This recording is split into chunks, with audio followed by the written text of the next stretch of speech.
Em 2018 eu corri a minha primeira e única meia maratona, que foi lá em Santiago, no Chile. E eu usei esse par de tênis aqui. Nossa, tá até com a poeira do Chile ainda. Bom, essa aula não é sobre corrida, nem muito menos sobre tecnologia de tênis. E sim pra te mostrar uma coisa interessante. Você já reparou que o pé direito é a imagem especular do pé esquerdo? Ou seja, se eu colocar esse cara aqui em frente ao espelho, essa é a sua imagem. Eu também não consigo calçar o pé direito no pé esquerdo, nem muito menos calçar o pé esquerdo no pé direito. Fica meio desconfortável, não é? Isso acontece também com as nossas mãos. A mão direita é a imagem especular da mão esquerda. E eu não consigo sobrepor uma mão em relação à outra. Os dedos ficam certinhos aqui, porém os dedões eles ficam para fora. Esses objetos que são imagens especulares uns dos outros, mas não são sobreponíveis, são chamados de objetos quirais. Quiros vem justamente de mãos. E aí a gente já viu esse termo, por exemplo, em quirurgia, quiropraxia, quiromancia.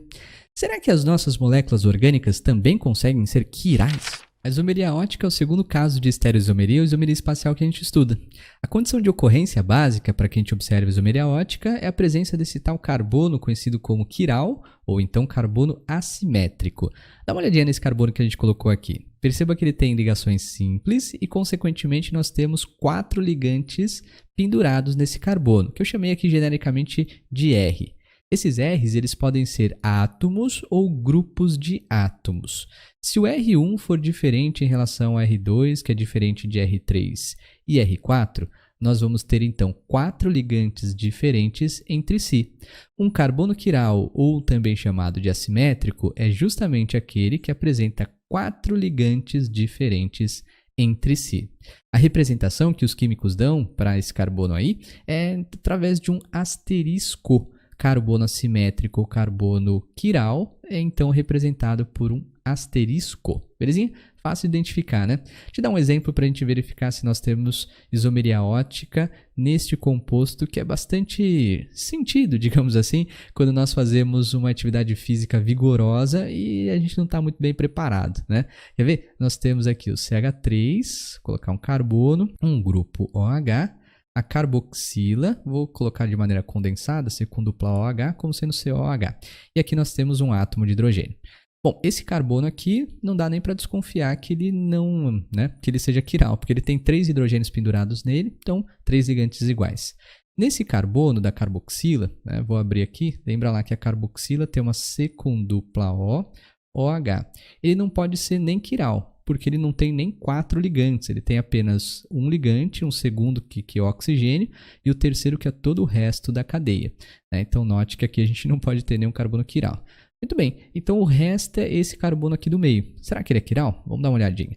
Nós temos o OH, que é diferente então da C com dupla OH, que é diferente aqui do átomo de hidrogênio e então diferente do grupo CH3. Note que esse carbono, em relação a ele, nós temos 4 ligantes diferentes entre si. Então, esse carbono é assimétrico, também conhecido como carbono quiral. Consequentemente, por ele ter um carbono quiral, nós podemos falar que essa molécula ela apresenta aquilo que é chamado de isomeria ótica. Mas, Igor, é só isso? Então, a gente identificou a presença de um carbono assimétrico, um carbono quiral, e é só falar que então ele tem a isomeria ótica? Sim. Depois a gente vê o que significa essa tal isomeria ótica, mas a identificação é super simples. E cadê o isômero dele? Dá uma olhadinha. Os isômeros óticos, eles são, assim como as nossas mãos, os tênis, sapatos, objeto e imagem um dos outros. Se a gente considerar aqui, é o ácido lático, eu só coloquei ele na sua forma tetraédrica. Se a gente considerar que essa molécula aqui à esquerda é o objeto, tá aqui, objeto, deixa eu melhorar, opa, não foi, objeto, agora sim. Aqui nós vamos ter a sua imagem especular, imagem especular. É como se nós tivéssemos a mão esquerda e a mão direita. E lembra lá que no início do vídeo eu te mostrei que a mão esquerda em relação à mão direita, elas não são sobreponíveis. Quer ver? Se eu tentar sobrepor uma molécula em relação à outra, note que algumas coisas dão certinhas, Essa hidroxila bate, o carbono bate, hidrogênio aqui já sai, CH3 com aí a carboxila já são grupos diferentes, nem se encontram aqui iguais. Então nós temos duas moléculas que são isômeros entre si, podem ser consideradas como sendo objeto e imagem. Note que são duas moléculas, mas elas são consideradas objeto e imagem entre si. E são isômeros óticos. E por que são isômeros óticos? Devido à presença aqui de carbonos quirais ou carbonos assimétricos, beleza? Bom, deixa eu colocar aqui, ó. Esse par de moléculas é chamado, então, de isômeros óticos, né? Então, tem um outro nome específico para esses compostos. Eles são chamados aí de enantiômeros. É um nome estranho, né? Enantiômeros. E o que seriam enantiômeros? O par de moléculas que são isômeros óticos entre si, par de moléculas que são objeto e imagem não sobreponíveis. Os isômeros óticos são chamados de enantiômeros, beleza? Muito bem. Bom, vamos dar uma olhadinha no outro composto. Será que este, que tem cadeia cíclica, apresenta carbono quiral? Será que ele apresenta isomeria ótica? Esses grupos CH2 aqui, evidentemente que não, né? Muito menos esse CH3, porque nós temos grupos ou átomos iguais pendurados no mesmo carbono. Fico na dúvida nesses de baixo aqui, ó. Carbono tem um cloro, um hidrogênio e a cadeia cíclica. Esse aqui também pode gerar uma certa dúvida, né? Tem CH3 hidrogênio e a cadeia cíclica. Como é que a gente vai fazer para identificar? Eu vou partir desse carbono aqui à direita e vou seguir observando o que nós temos no sentido anti-horário.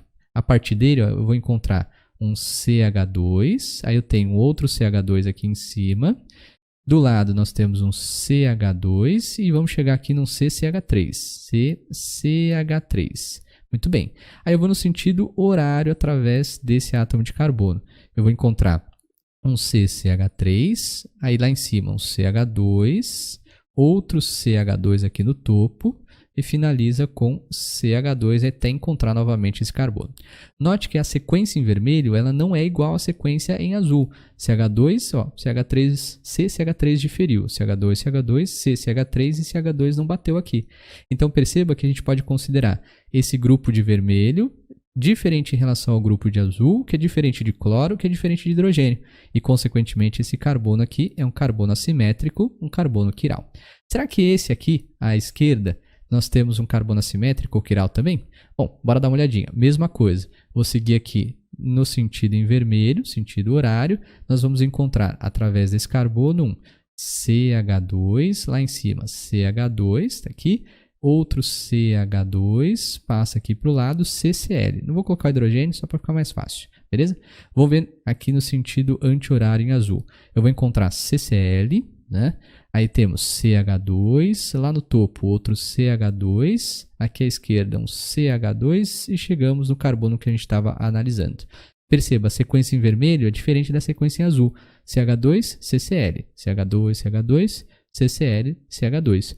Consequentemente, então, são 4 grupos diferentes pendurados nesse mesmo átomo de carbono. Aqui nós temos um carbono assimétrico, um carbono quiral. Esse composto ele também apresenta isomeria ótica. Agora, para ver os isômeros dele, nós precisamos considerar as moléculas que são imagens especulares não sobreponíveis em relação a ele, também chamados de enantiômeros, beleza?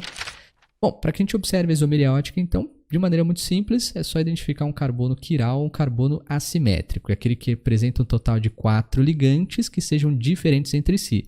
Lembrando que esses ligantes são átomos ou grupos de átomos pendurados nesse carbono. Mas por que esses compostos são chamados de isômeros óticos? Te mostro isso na próxima parte. Até mais.